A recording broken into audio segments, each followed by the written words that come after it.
When you become a driver, your whole point of view changes.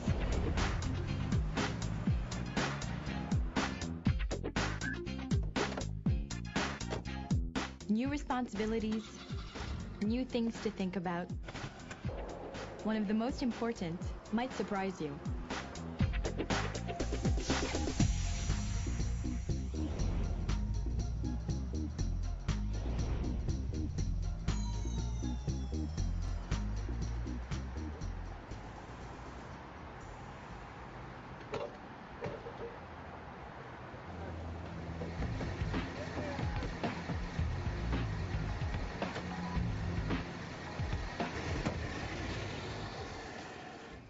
I signed up for driver training this year when I started going to university. I live with my parents, but come into school every day. And I have a part-time job too. So I thought it would be good to get my license. The most important thing for me is learning to be a safe driver. But tonight in class we talked about something different. How being a good driver is actually good for the environment. I never really thought about that before. Thank you. You're welcome. Night, Michelle. Good night. I think it's great that you're teaching this, the environmental impact of driving. It's something everyone should be concerned about. Cars and trucks are huge producers of carbon dioxide, which is One of the main greenhouse gases that contribute to climate change. And I don't want to be part of that problem. Like, I know in the summer the air gets bad around here. You get these smog warnings and whatever. People got to stay inside. But I don't see any crazy floods happening or anything.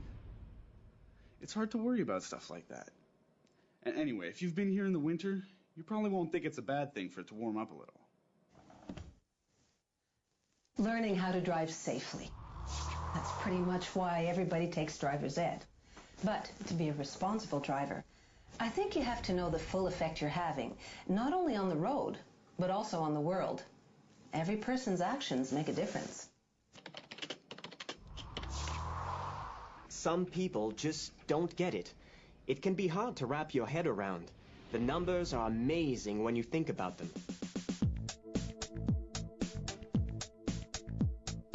Every liter of gas that gets burned in a car engine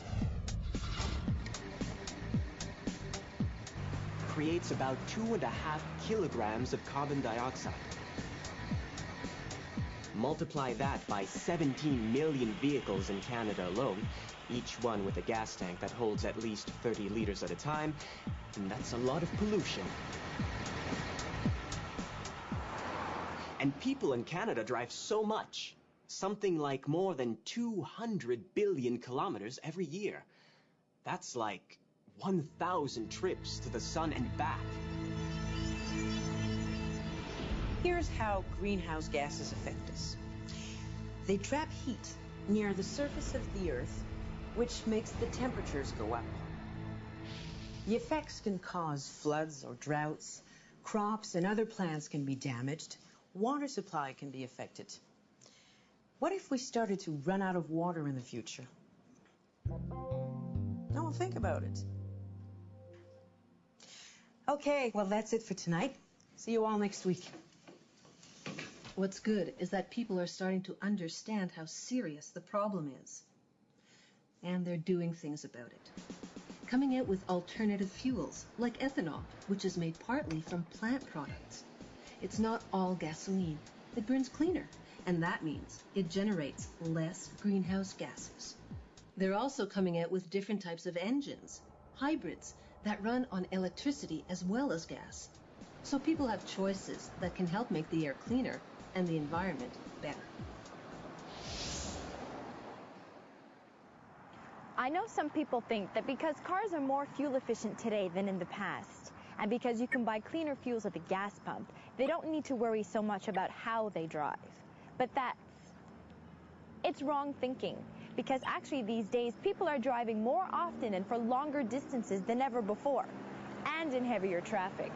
Slow speeds, lots of stops and starts, conditions where engines can't work to maximum fuel efficiency. So we're still creating a lot of pollution. But we can change that if we change our driving behavior. Like not running your engine when you don't need to, making sure your tires are properly inflated, getting your car serviced when you're supposed to, no jackrabbit starts, not speeding, and not driving when you don't have to. Climate change is a serious problem, but at least there are things we can do about it.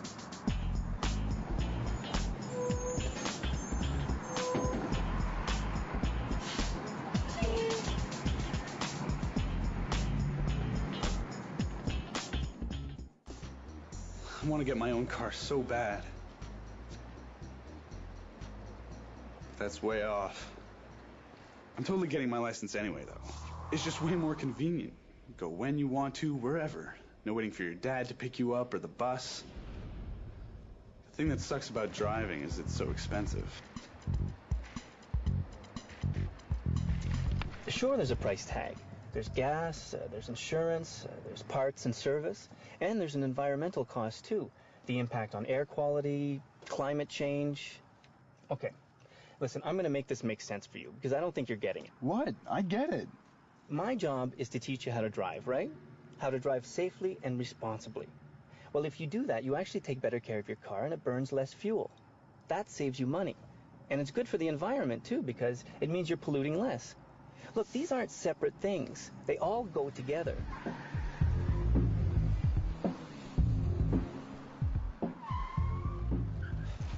That's definitely not the way to do it.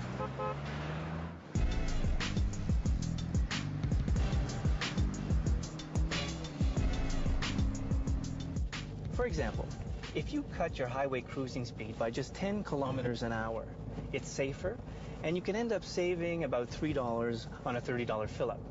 When you drive more aggressively, braking hard, peeling away from a light or a stop sign, it's not safe, and you end up burning way more gas, up to 39% more.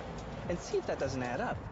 If you burn 39% more fuel on a 30-liter tank of gas at 85 cents a liter, that adds up to $10. Do that every week, and you're looking at $40 a month. What's he doing? Is he stopping or what? He's riding the brakes. He's got one foot on the brake and one foot on the gas. It's not safe to do that, not at all. Not to mention how hard it is on the brakes. And it wastes a ton of gas because the engine's always fighting against the extra resistance from the brakes. Duh. Well, that's it for today. Lesson's over. Hey, don't you live on the next block? Yeah, hey, can I get out up here? I want to get a coffee. I'll walk the rest of the way. Well, since the lesson is over, maybe I'll grab one with you.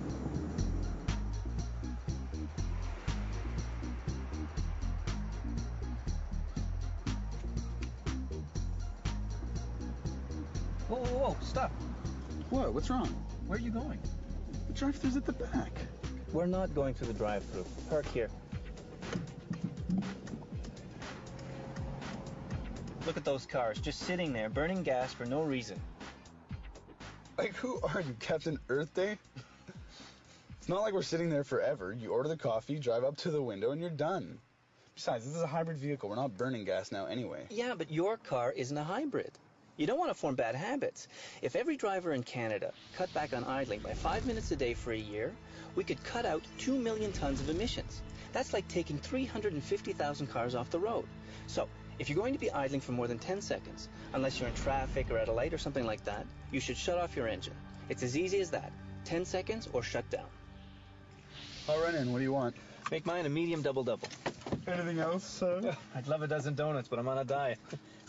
You'll get your coffee before they do. Hate to admit it, but Paul kind of did get me thinking.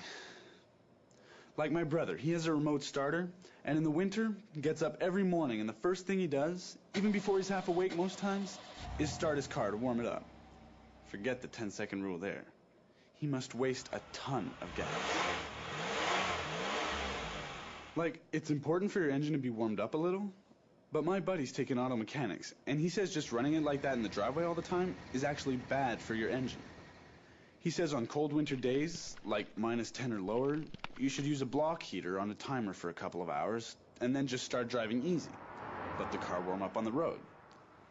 But if you live in, like, Yellowknife, you have to let your car warm up longer than if you live in Victoria or something, right?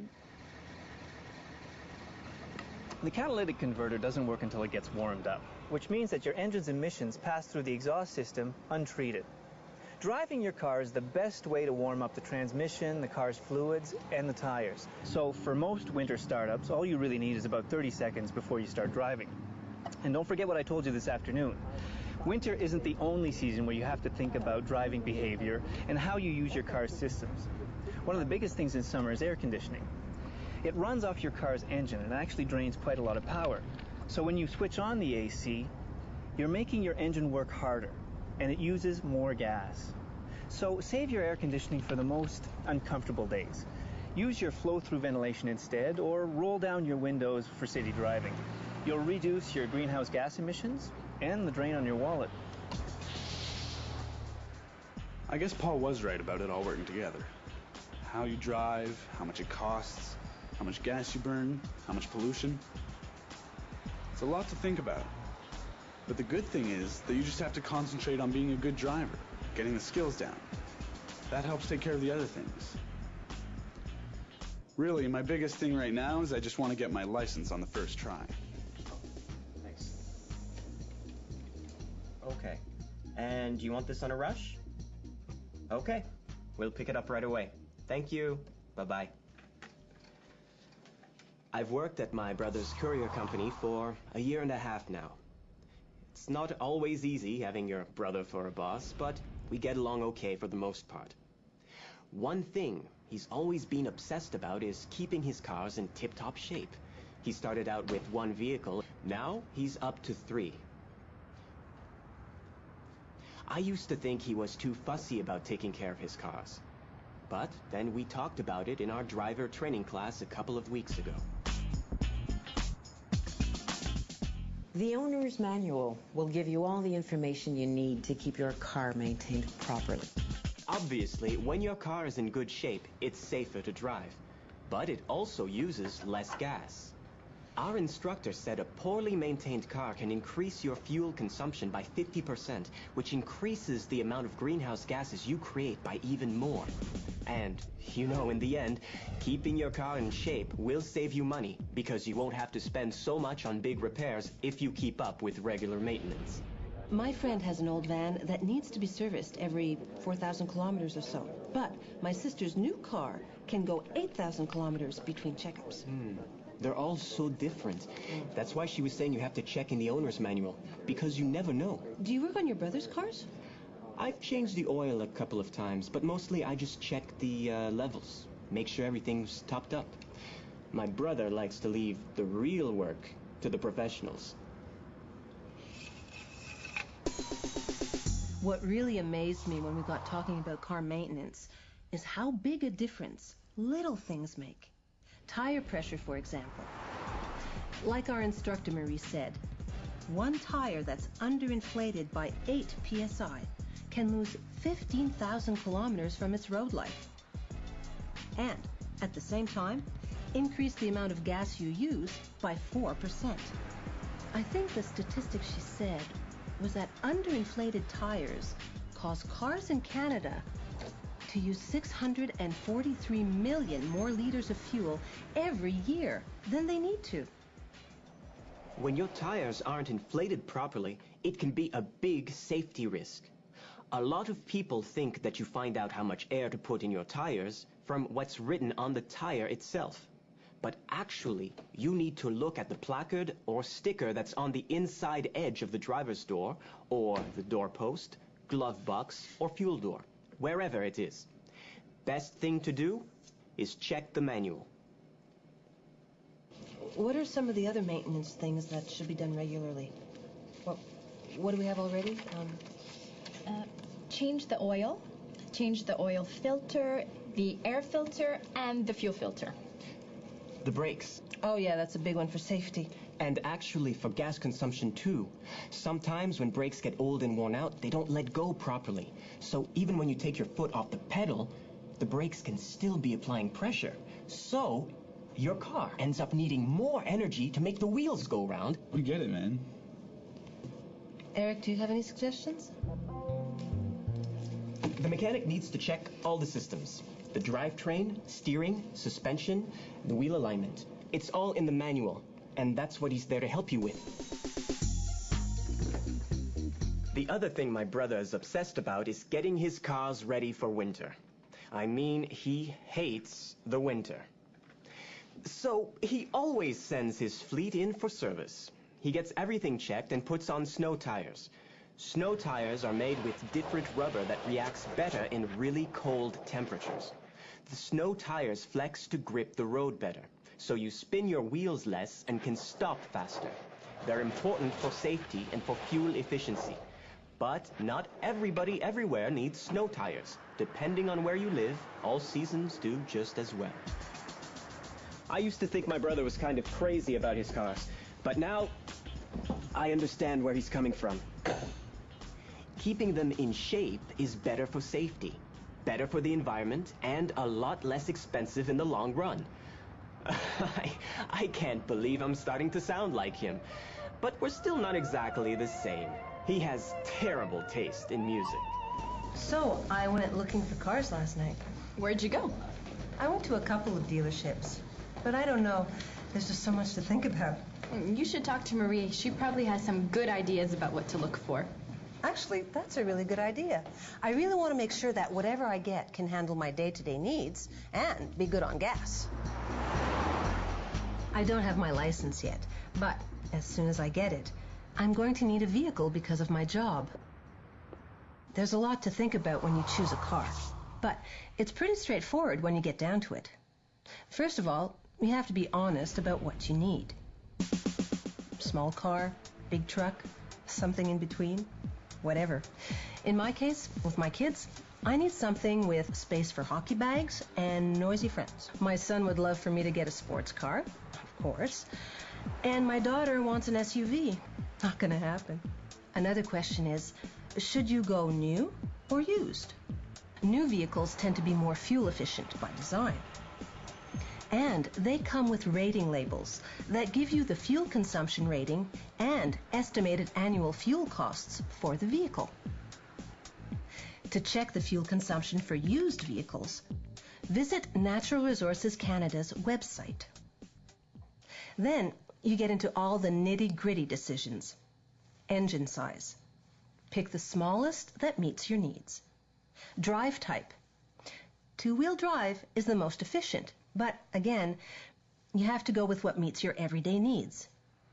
Air conditioning, four-wheel drive, power seats. These extra options increase fuel consumption, either by adding weight or drawing extra power from the engine. They all affect your upfront expenses and your fuel efficiency. Take the transmission, for example. A manual transmission is usually better on fuel. But if you really want an automatic, our instructor says you should get one with at least 4 gears, electronic controls, and a lock-up torque converter, whatever that is. Hi, how are you? She says those things help improve fuel efficiency. When I started looking at buying a car, I found there's lots of good information out there. This fuel consumption guide from Natural Resources Canada rates all vehicles. I saw a program last night on TV about new kinds of cars. Hybrid cars, like the one we take our lessons in. Oh, and hydrogen fuel cell vehicles. I saw that too. Fuel cells? They produce electricity, but no tailpipe emissions except water vapor. You can't buy a hydrogen car yet, though. But they're coming. All the big car companies are working on them.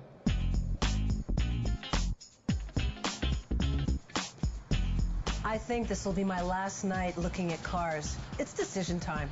But I think I know enough now to make a good one.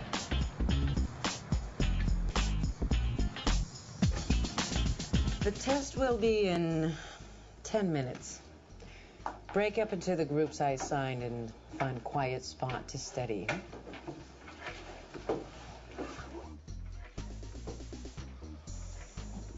I hate surprise tests.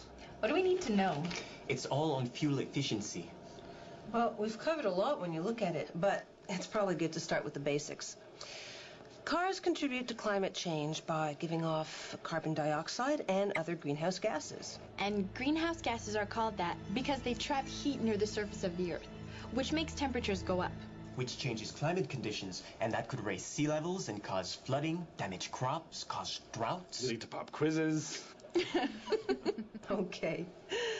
Greenhouse gases also cause smog and air pollution, which contribute to health problems like asthma and heat stroke. So those are a lot of problems.